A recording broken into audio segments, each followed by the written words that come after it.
बेहतरीन तजुर्बे के लिए अपने फ़ोन को घुमाएं। वाईफाई पर होने पर आला तरीन रेजोल्यूशन का इंतखाब करें। मुकम्मल लेक्चर्स के लिए प्ले लिस्ट चेक करें। मुकम्मल कोर्स के लिए अभी सब्सक्राइब करें। ठीक है, तो अभी हम क्वेश्चन नंबर 4 को सॉल्व करते हैं। तो देखिए लिखा हुआ है, if the time period of simple pendulum is directly proportional to the square root of length and inversely proportional to the square root of acceleration due to gravity. कि अगर टाइम पीरियड डायरेक्टली प्रोपोर्शनल है square root of length और inversely proportional है square root of gravitational due to gravity के, time ये है, length ये है और ग्रेविटी ये है, यानी कि हमें के मालूम करने के लिए दी है। उसके बाद हमसे टाइम पूछा है और जब ये वैल्यूज दी है, ठीक है, तो हम पहले हम इक्वेशन बना लेते हैं। ठीक है, उन्होंने बोला टाइम पीरियड डायरेक्टली प्रोपोर्शनल है किसके, स्क्वायर रूट ऑफ लेंथ के, स्क्वायर रूट ऑफ लेंथ के इनवर्सली प्रोपोर्शनल मतलब नीचे, inversely proportional square root of acceleration due to gravity, acceleration due to gravity यानी कि जी। अब इसको हम चेंज करेंगे तो हम क्या लगाएंगे, के का साइन। ठीक है, ठीक है, अब हम वैल्यूज पुट करते हैं के लिए, जो फौरन बाद वैल्यूज दी होती है वो के मालूम करने के लिए दी होती है। ठीक है, तो टाइम पीरियड हमें 2 दिया है, के मालूम करना है, अंडर रूट एल हमें दिया है 100 और अंडर रूट सॉरी जी दिया हमको 9.8। ठीक है, तो मालूम कर लेते हैं 2, ये इधर जाके multiply, under root 9.8 is equal to के और अंडर रूट 100 होता है हमारे पास 10 के बराबर, 10 यहाँ मल्टीप्लाई इधर आकर डिवाइड हो जाएगा। अच्छा 2 मल्टीप्लाई बाय ये अंडर रूट 9.8 निकाल ही लेते क्योंकि अब ये पॉइंट में ही आंसर है तो इसका आंसर भी पॉइंट में ही आएगा, तो इशू नहीं है। तो हम मोबाइल से निकाल लेता हूँ, मैंने पहले से निकाल के लिखा हुआ है, कैलकुलेटर आप कर लीजिएगा। अंडर रूट 9.8 निकालेंगे तो उसका जवाब आपके पास आ रहा होगा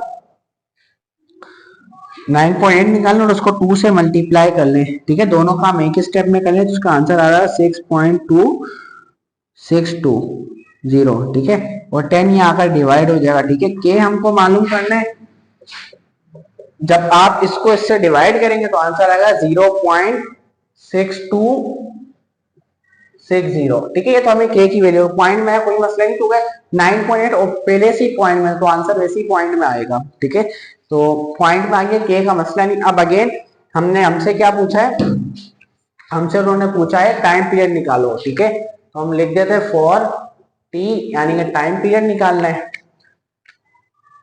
सिंपल पेंडुलम का। तो अगेन इक्वेशन हमारे पास यही वाली लेगी, इधर मैं 4k तो लिखना भूल गया। ठीक है, 4k हेडिंग डाल दीजिएगा छोटी सी। ठीक है, ये इक्वेशन टी के अंडर रूट एल और अंडर रूट जी। अब ये बाकी चीजें हमें मालूम करने के लिए दिए, अब के तो हमने मालूम किया, अब बाकी चीजें जो मालूम करनी, टाइम पीरियड मालूम करने, अब ऐसा न्यूमेरिकल ले लो, टाइम पीरियड मालूम करना है। ठीक है, वो एज इट इज के की वैल्यू हमने यहाँ से निकाल ली 0.6260, अंडर रूट एल की वैल्यू 200 और जी की वैल्यू हो गई under root 7.6। At a particular exactly तो ऊपर जाएंगे तो जी की वैल्यू कम होती है।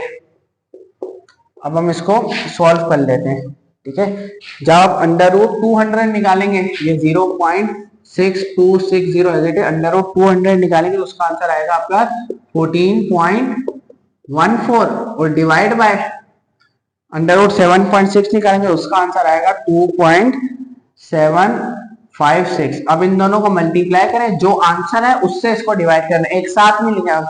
बच्चे अक्सर एक साथ क्या लिखते हैं, गलती कर देते हैं, इसको लिखते हैं, इसको लिखते हैं, डिवाइड के साथ इसको लिख देते हैं। ऐसे नहीं करना, वरना पता है क्या करता है, वो सिर्फ 1 आखिरी वाले से इसको डिवाइड करता है। हमने पहले इसका आंसर निकालना है, उसको लिखना और फिर उससे डिवाइड करना है। ठीक है, t इज इक्वल टू 3.211। जब आप इसको सॉल्व करेंगे आंसर आएगा सेकंड्स के अंदर। ठीक है, सेकंड हमने खुद से लगा दिया, टाइम में सेकंड किया था तो अब सेकंड्स के अंदर आंसर आएगा।